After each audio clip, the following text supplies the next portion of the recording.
bilang tadi lu tadi. Iya, orang.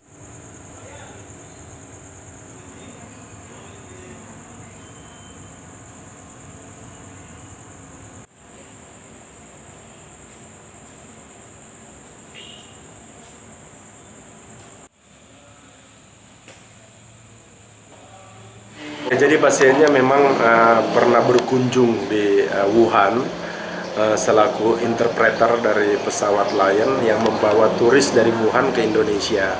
Kemudian perjalanan dari yang bersangkutan, pasien ini sempat ke Bali, kemudian dari Bali datang ke Manado, dan di Manado menginap di hotel.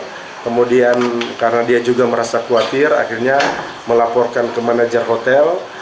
Selanjutnya manajer hotel menghubungi dinas kesehatan langsung menghubungi Rumah Sakit Umum Profesor R.D. Kando, dan kemudian tim dari Rumah Sakit Umum Profesor R.D. Kando menjemput pasien tersebut di hotel dengan